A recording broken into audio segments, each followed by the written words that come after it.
السلام علیکم۔ آج 8 مارچ 2021 ہے۔ یقین مانیے کہ یہ جو الیکشن ہوا ہے ہمارے ہاں سینٹ کا،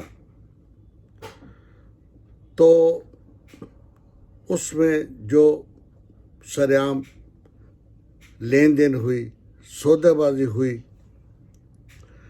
لوگوں کو ووٹ ضائع کرنے کے طریقے بتائے گئے، یہ سب کچھ دیکھ کے اور یہیں پہ بس نہیں، ان کے خلاف کسی ایکشن کا نہ ہونا، اور پھر ووٹنگ کے دوران جو الیکشن کمیشن کا عملہ تھا موجود، جس کے سامنے ووٹنگ ہو رہی تھی، ان کا رویہ دیکھ کے اتنی ذہنی کوفت ہوئی کہ میں بتا نہیں سکتا کہ اگر ووٹ ڈالنے ایک کرپٹ سیاستدان جیل سے ضمانت پہ آ رہا ہے تو وہ جو الیکشن کمیشن کا بندہ وہاں موجود ہے وہ اٹھ کے اسے آنر پیش کر رہا ہے، اس کا استقبال کر رہا ہے۔ دوسرا کرپٹ سیاستدان آ رہا ہے جس پہ کیسز ہیں، سب کچھ ہے، اور وہ الیکشن کرانے والا جو ہے وہ اس کے اختیارات اس وقت صدر پاکستان سے بھی زیادہ ہوتے ہیں، جو الیکشن کرا رہا ہوتا ہے، وہ اٹھ کے اسے آنر پیش کر رہا ہے، چک کے سلامی دے رہا ہے کہ آپ جیل سے تشریف لے آئے، بڑا شکریہ۔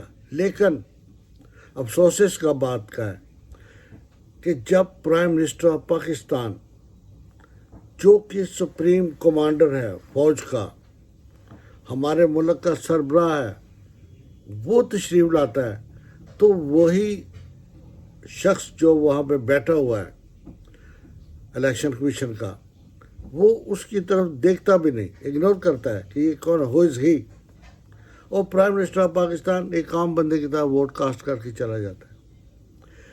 یہ رویہ دیکھ کر یقین مانے کہ اتنی تکلیف ہوئی دل کو کہ دیکھیں یہ جو ملک ہے نا، جنہیں ہم کہتے ہیں یہ کافر ہے، یہ ویسٹرن ملک ہے، امریکہ ہے، ادھر آپ کو پتہ ہے کہ جب امریکہ میں الیکشن ہوتا ہے تو سب کچھ ہوتا ہے، سیاسی جماعتیں ایک دوسرے پہ الزام، بیان بازی، لیکن جب ایک پریزیڈنٹ سلیکٹ ہو جاتا ہے اس کے بعد لوگ کہتے ہیں یہ پورے امریکہ کا پریزیڈنٹ ہے، کسی عوام سے یا اس کا جماعت سے تعلق نہیں جوڑتے، اس کو اپنا ہیرو سمجھتے ہیں۔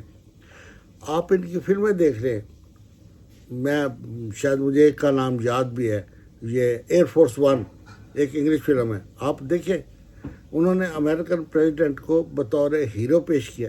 وہی نہیں، آپ جتنے بھی ادھر کردار دیکھیں فلموں میں، اپنے پریزیڈنٹ کو وہ اپنا ہیرو تسلیم کرتے ہیں، اس کی آنر کو امریکن پیپل کی آنر سمجھا جاتا ہے۔ لیکن افسوس ہمارے ملک میں جس کو ہم ووٹ دے کر اس سیٹ پہ بٹھاتے ہیں کہ یہ ہمارا سب کچھ ہے، یہ ہمارا سپریم کمانڈر ہے، یہ ایگزیکٹو کا سربراہ ہے، یہ ملک کا پرائم منسٹر ہے، سب سے بڑا عہدہ اس کے پاس ہے، اس کی عزت قدر نہیں کرتے۔ لیکن جس چور کے پاس پیسے زیادہ ہیں، جو پیسے آپ کو زیادہ دے سکتا ہے، اس کی ہم عزت کرتے ہیں۔ What it is going on, یقین مانیں آج تک یہ سب باتیں دیکھ کے میں سنبھل ہی نہیں سکا۔ بصیرت پاکستانی، مجھے اتنا افسوس تھا کہ میں کہتا تھا کیا کہوں، اس قوم سے کیا کہوں، ان لوگوں سے کیا کہوں، اس الیکشن کمیشن سے کیا کہوں، عمران خان سے کیا کہوں، کچھ سمجھ نہیں آ رہا تھا۔ کہ اب اس کے بعد دیکھ لیں آپ کہ جب ایک سیٹ وہ جیت گئے، سب کچھ سامنے تھا، سودہ بازی ہو رہی ہے، پیسے چاہ رہے ہیں، سب کچھ، لیکن جس محکمے کا فرض تھا کہ وہ فوراً ایکشن لے، بر وقت جو ہے ایک انصاف اور قانون اس کے تقاضے پورے کرے، وہ محکمہ سوتا رہا، انلیس کہ اسے ذلت اور رسوائی کا سامنا پریس میں اور دنیا میں نہ کرنا پڑا، اس کی نیند ہی نہیں کھلی۔ تو ایسے اداروں کا کیا فائدہ، ایسے لوگوں کا کیا فائدہ جو دبا ہے ہمارے ملک پہ۔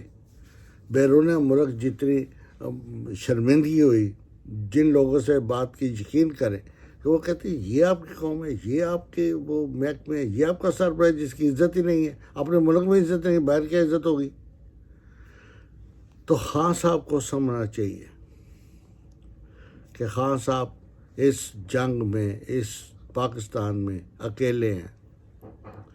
آپ باقی محکموں کی یہ 1 منٹ بھی پہلے، 1 منٹ سے پہلے خان صاحب کو اتار کے پھینک دیں ایسی جگہ جہاں سے ان کی ہوا بھی واپس پاکستان نہ آئے. لیکن افسوس کہ وہ ایماندار ہے. ان کی ایمانداری کی وجہ سے یہ جو 20 کروڑ عوام ہے یہ ان سے بہت کچھ تکیہ لگائے بیٹھی ہے. لیکن افسوس اس بات کا ہے کہ جب عمران خان صاحب نے 1 سیٹ کے لیے اپنا سب کچھ داؤ پہ لگا کے کہا کہ دوبارہ میں ووٹ آف کانفیڈنس لوں گا، تو دوسرے طرف صف ماتم بچھ گئی اور ہم لوگ جو دل برداشتہ ہو چکے تھے ان میں نئی روح پھونکی گئی. ہم پھر قبروں سے باہر آ گئے کہ نہیں، ایک شخص ہے غیرت مند جس سے سیٹ نہیں چاہیے. آج تک ہمیں تو یہی پتہ ہے کوئی جنرل ہو، کرنل ہو یا سیاسی لیڈر ہو، پیسوں کے لیے بک جاتے ہیں بڑے بڑے. کیا ہے، ایماندار تو نہیں لوگ کہتے نا. کتنے ادھر علماء جن کی داڑھیاں بارش ہے، اب انہوں نے سب کچھ حلیہ بنایا ہوتا ہے مسلمانوں کا، لیکن لوگ ان کو ایماندار نہیں کہتے. یہ عمران خان بغیر داڑھی کے کلین شیو سب کچھ ہے، پوری دنیا سے ایماندار کہتی ہے. کیوں بھائی؟ اسے کچھ چوگا پہنا ہوا ہے، کوئی لباس پہنا ہوا ہے جس سے یہ مسلمان ظاہر ہو؟ نہیں، اس کا دل مسلمان ہے. یہ سر سے پیر تک ایک اچھا بندہ ہے. لوگ اسے دشمن بھی کہتے ہیں کہ یہ ایماندار ہے. انڈین میں جو ایکٹر ہیں یہ سکھوں کے لیے بولتے نہیں، کشمیر کے لیے بولتے نہیں، ایماندار کا لفظ استعمال کریں. عمران خان کا پوچھے تو وہ کہتے ہیں نہیں یار، ہی از آنیسٹ. اور پرویز مشرف صاحب کا مجھے ایک انٹرویو یاد آ رہا ہے. انہوں نے انٹرویو دیتے ہوئے کہا تھا کہ عمران خان تو ایک غریب سا لیڈر ہے ان کے مقابلے میں، اس کے پاس تو کچھ بھی نہیں. جن سے اس نے ٹسل لگا لی ہے وہ تو اتنے امیر ہے کہ اس کو خرید لے، لیکن اس کی ایمانی قوت کو کوئی نہیں خرید سکا. لیکن افسوس صرف یہ ہے کہ جب ووٹ آف کانفیڈنس ہو گیا تو جنہوں نے ووٹ دیے وہ اس لیے ووٹ نہیں دیے کہ وہ عمران خان کے پجاری ہیں. وہ جانتے ہیں کہ 20 کروڑ عوام میں ایمانداری کی کیا ویلیو ہے. آج اس کو ووٹ نہیں دیں گے تو باہر لوگ ہمیں بھی نہیں چھوڑیں گے. یہ جو ستارے گردش کر رہے ہیں باہر، یہ ایک ہوئے ہیں یہ سیاسی جماعتوں والے، ان کو بھی اس بات کا پتہ ہے کہ جب بھی وہ عوام میں آئیں گے عمران خان کے سامنے وہ نہیں کھڑے ہو سکتے. اس لیے عمران خان کے پاس صرف ایک ہی طاقت ہے، نہ دولت نہ پیسہ نہ کچھ، کہ جی یہ ایماندار ہے. اس کا توڑ ان کے پاس نہیں ہے اور اس کا توڑ ہو بھی نہیں سکتا. لیکن افسوس تو یہ ہے کہ کیا 20 کروڑ عوام میں ایک بھی اور عمران خان نہیں پیدا ہو سکا جسے ساری دنیا کہے کہ یہ ایماندار ہے. ایک بھی لیڈر ایسا نہیں ہو سکا جس کا 10% یا راشی یا کرپٹ سیاستدان کی بجائے لوگوں سے کہے یہ بہت ایماندار ہے. دیکھیں یہ جو عمران خان ہے یورپ میں، انگلینڈ میں، ان ملکوں میں رہا ہے، صحت مند طاقتور خوبصورت نوجوان ہے. لیکن ایک بات جو ہے جسٹ آنیسٹی، یہ ایک وصف نے اسے کہاں سے کہاں کا پہنچا دیا. کتنے کھلاڑی ہیں جو پرائم منسٹر پاکستان بن سکتے ہیں؟ کتنے کھلاڑی ہیں جو دنیا کی ادھر اقوام متحدہ میں کھڑے ہو کے اتنے بلبلے انگیز تقریریں کر سکتے ہیں، اتنی دلیری سے بول سکتے ہیں؟ یہ جسٹ ایمانداری بول رہی ہے، عمران خان نہیں بول رہا. جس دن عمران خان کرپٹ ہو گیا اس کی آواز بھی دب جائے گی، نوٹوں کی جنکار اور سیٹوں کی کھنکار میں. اس نے کہا میں ووٹ آف کانفیڈنس لیتا ہوں. کیوں؟ اسے پتہ تھا کہ جو بکے ہیں وہ بھی عوام کے سامنے آ کے نہیں کھڑے ہو سکیں گے. This was the point. کیوں؟ عمران خان کو پتہ ہے کہ یہ جو میرے عوام ہے نا، یہ دیانتدار لوگ کو پسند کرتے ہیں. ان کی بدقسمتی ہے کہ ان کے اوپر جتنے بھی آئے سیاستدان وہ تمام کے تمام ایک کرپٹ سسٹم سے آئے، جسے وہ کہتے ہیں وہ گیٹ نمبر شیر شی صاحب 4 یا اس طرح کے نام دیتے ہیں. لیکن دے آر ناٹ فرام عوام. وہ عوام کے گلی محلوں سے اٹھ کے اس طرح نہیں آئے کہ آج بھی وہ وہیں پہ موٹر سائیکل پہ سیر کر رہے ہوں. یا نواز شریف صاحب کا ایک گلی میں کوئی کارخانہ تھا لوہے کا تو آج بھی وہی کارخانہ ہے اور وہ وہیں پہ بیٹھے کرسی لگائے لوگوں سے باتیں کر رہے ہیں. یا زرداری صاحب کا ایک بلینو سنیما تھا تو آج بھی زرداری صاحب وہیں بلینو سنیما کے آفس میں بیٹھے وہ فلمیں لگا رہے ہیں اور چلوا رہے ہیں. یہ ایسا کیوں نہیں؟ They went higher and higher and higher and higher. How? تو پیسے کی ہوس نے دنیاوی طور پہ زیرو کر دیا. لیکن اب میں اگر یہ کہوں کہ عمران خان صاحب ایک اکیلے ہیں تو یہ جھوٹ نہیں. کیوں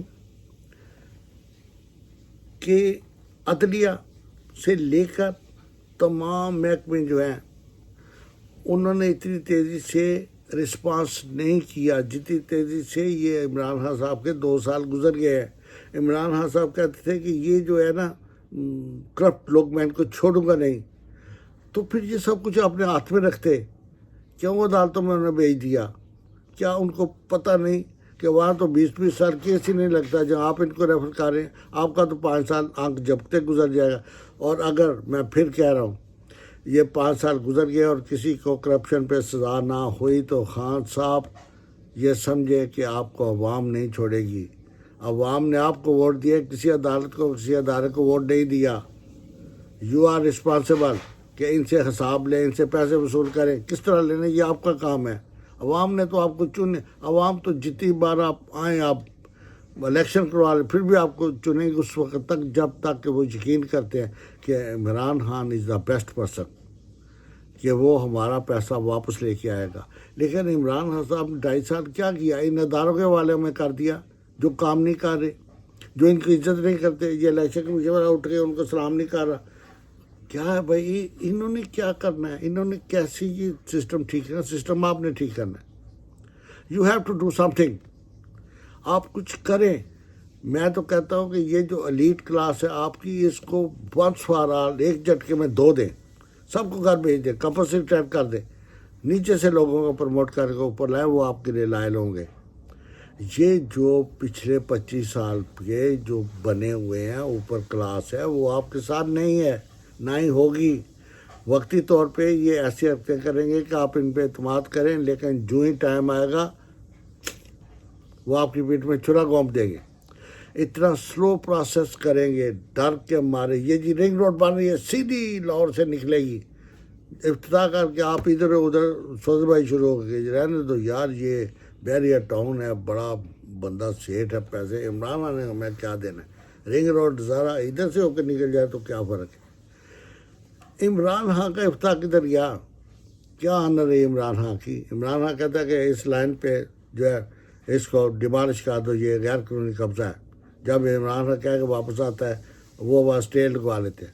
کیا عدالت کو نہیں پتا کہ اس اسٹے سے ہمارے پرائم منسٹر کی بے عزتی ہو جائے گی؟ اگر نہیں، کام چل رہا ہے. عمران خان صاحب please do something. You have to change the whole structure. If you want to do something then do it right row. ایک مجھے فلمی ڈائلاگ یاد آ رہا ہے کہ وہ جاتا ہے، ہیرو بیٹھا ہوتا ہے اخبار کے پیچھے، اس نے گن چھپائی ہوتی ہے، سائڈ ہیرو سامنے سے انٹر ہوتا ہے، اس کے ہاتھ میں گن ہوتی ہے. سائڈ ہیرو کو نہیں پتا کہ ہیرو کے پاس بھی گن ہے، تو وہ کہتا ہے کہ میں تمہیں پہلی گولی اس لیے ماروں گا کہ تم نے یہ کام کیا، دوسری گولی اس لیے ماروں گا یہ کام کیا. وہ سیدھے اترتا آتا ہے اور بولتا آتا ہے، تیسری گولی اس لیے ماروں گا. تو جو ہیرو ہوتا ہے نا وہ اخبار کے پیچھے اسے ڈائریکٹ سر پہ گولی مار کے کہتا ہے کہ if you want to shoot then shoot, don't talk. اگر آپ نے کچھ کرنا ہے کر گزریں. یہ کچھ بھی لوگ نہیں، یہ اسی طرح آپ کا ٹائم ضائع کر رہے ہیں، عوام کا ٹائم ضائع کر رہے ہیں. واش آؤٹ کیجیے اس گند کو. آپ نے الیکٹ وہاں جب عوام نے آپ کو دوبارہ سلیکٹ کر لیا تو آپ نے اپنی تقریر میں یہ جو پچھلے 10 سال تھے دونوں جماعتوں کے، ان کو ایک بڑا اچھا نام دیا، دا ڈیکیڈ آف ڈارکنیس.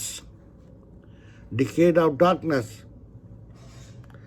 یہ وہ 10 سال دور تھا جب ملک میں اندھیرے کا راج تھا، ڈاکو راج جسے کہہ رہے. لیکن میں کہتا ہوں کہ آج بھی اندھیرا ہے، آپ کے ارد گرد اندھیرا ہے. میرا تو خیال ہے یہ جو آپ کے ہے نا کنٹرولنگ ڈپارٹمنٹس، ان میں ہائر آفیسر جو ہے وہ تمام اندھیرے میں ہیں، عدلیہ اندھیرے میں ہے، یہ آپ کے M N A M P As میں سے کچھ جو ہے وہ اندھیرے میں جو آپ کو نظر نہیں آ رہے ہیں آپ کے ساتھ، لیکن ہیں اندھیرے میں، ابھی تک اسی اندھیرے میں، دا ڈکیڈ آف ڈارکنیس میں ہیں. ان کی مجبوری ہے آپ کے ساتھ چلنا پھرنا، ان کو پہچانے. اور جب تک آپ ان سے جان نہیں چھڑائیں گے، اپنے ہاتھ میں پورا کنٹرول نہیں لیں گے، پاکستان ترقی نہیں کرے گا. خان صاحب، یو آر فائٹنگ الاؤن. صرف آپ کے پیچھے عوام ہے اور آپ کی ایمانداری ہے، اس سے فائدہ اٹھائیں. کیا عدالتیں 2.5 سال میں کسی نواز شریف کو، کسی زرداری کو، کسی بڑے لیڈر کو آپ شور مچا رہے ہیں یہ کرپٹ ہے، یہ چور ہے، یہ پیسہ لے گئے، تو ثابت تو نہیں نہ کر سکے. آپ کہتے ہیں میرے سے پہلے والوں کے یہ تمام کیس ہیں جو نیب میں چاہ رہے، تو آپ کیا لینے آئے ہیں؟ آپ نے کیوں نہیں کیس بنائے نئے؟ یہ کیس تو وہ ہے جو انہوں نے اپنی مرضی سے بنایا ہے کہ جب چاہیں گے اس سے جان چھٹکارا حاصل کر لیں گے. یہ وکیلوں نے کیس بنائے ہوئے ہیں، ان میں انہوں نے رستے چھوڑے ہوئے ہیں کہ نکلنا کیسے ہے اس میں سے. اگر ہم پھنسے گے تو اس سے، اگر پولیٹیکلی طور پہ ان کو پھنسانے کے لیے کیس بنایا گیا تو اس میں رستے بھی رکھے ہوں گے کہ اگر یہ شخص ہمارے قدموں میں گر گیا تو ہم نے اسے چھوڑنا ہے. چھوڑنے کے لیے یہ رستہ ہے، وہ تمام رستے ان کو پتہ ہے، اسی لیے یہ 2-2.5 سال ہے وہ پھر رہے ہیں باہر. عدالتیں کچھ نہیں کر سکتی ان کا. آپ کہتے ہیں میں نے کیس نہیں بنایا. آپ بنائیں، کیوں نہیں بنایا؟ آپ تو آئے اسی لیے ہیں. ایک بھی کیس آپ بنا کے ثابت کر دیں. You are the best hero of the Pakistan. Nawaz Sharif کے خلاف ایک کیس ٹھوس بنا دیں کہ اس کا اتنا پیسہ وہاں ہے، یہ سر مال زرداری صاحب کا ہے، یہ پیسہ جو پڑا ہوا ہے ادھر فلاں بینک میں، اس کا مالک جو ہے یہ فلاں لیڈر ہے. ثابت کر دیں، اسے سزا دلوا دیں. اس سے پہلے تو یہ سب کہیں گے کہ یہ سب جھوٹے کیس ہیں، ہم پہ الزام ہے. کل کے بچے آپ کو گلیوں میں خوار کرتے پھر رہے ہیں اور آپ اس لیے کچھ نہیں کر سکتے کہ جن کے حوالے آپ کرتے ہیں کام، وہ نہیں چاہتے کہ ان کو کوئی نقصان ہو، وہ جسٹ چاہتے کہ آپ کے 5 حصہ ضائع ہو جائے. آپ یہ جو بڑے بڑے ڈیم بنا رہے ہیں، سب کام کر رہے ہیں، ٹھیک ہے، لیکن اگر آپ ان چوروں کو نہیں پکڑیں گے تو آپ سمجھے کہ آپ ناکام ہو گئے. یہ مہنگائی کا جینے، یہ سب کچھ کون لوگ ہیں؟ آپ اکیلے کچھ نہیں کر سکتے. ہاں صاحب، ان کو واش آؤٹ کیجئے، وہ بندے لائیے سامنے جو آپ کی طرح ایماندار ہوں، ٹھیک ہے، آپ ان کو پہچانیں. آج کے لیے اتنے کافی ہے. اللہ پاک آپ کو کام کرنے کی توفیق عطا فرمائے، ٹائم دے، وقت دے، لیکن خدارہ ان کالی بیڑوں سے جان چھڑائیں. یہ جو آپ نے وائٹ ایلیفینٹس پال لیے ہیں، یہ جو محکموں کے بڑے بڑے افسران ہیں، یہ آپ کے ساتھ نہیں. They are in decade of darkness still. اس اندھیرے کو صاف کیجیے، پاکستان میں روشن لائیں، روشن خیالی لائیں. وہ افیسر نیچے سے اوپر لائیں جو ایماندار ہے. چن لیں، آپ کے پاس اختیار ہے. You have to do it کہ آپ اپنی طرح کے ایماندار افیسر لائیں جن کو آپ پہ اعتماد ہو، آپ کو ان پہ اعتماد ہو، اور وہ سست نہ ہو. آپ کی طرح وہ 24 گھنٹے میں سے 22 گھنٹے کام کر رہے ہو، آفس میں سونا بیٹھنا کھانا پینا ان کا ہو. ٹھیک ہے، یہ نہیں کہ وہ دفتر 9 بجے کھل گیا اور وہ 2 بجے تشریف لا رہے ہیں صرف چائے پینے کے لیے. تو پلیز خان صاحب، اللہ پاک آپ کو ہمت، طاقت، توانائی دے، زندگی لمبی عطا فرمائے، صحت دے، اور آپ ان بقایا 2 سالوں میں وہ سب کچھ کار گزرے جو آپ چاہتے ہیں، کیونکہ آپ ایماندار ہیں. ایماندار شخص پتہ نہیں کب دوسرا ایماندار پیدا ہوگا اس ملک میں. تو جو ایماندار سامنے، اس سے تو اللہ پاک ہمیں فائدہ اٹھانے کا موقع دے. آمین ثم آمین. انشاءاللہ پھر بات ہوگی. پاکستان زندہ باد، پاکستان پائیدہ باد. اگر آپ کو میری باتیں اچھی لگی ہیں تو شیئر کیجیے، کمنٹ کیجیے اور لائک کیجیے. Thank you. اللہ حافظ. پھر ملاقات ہوگی.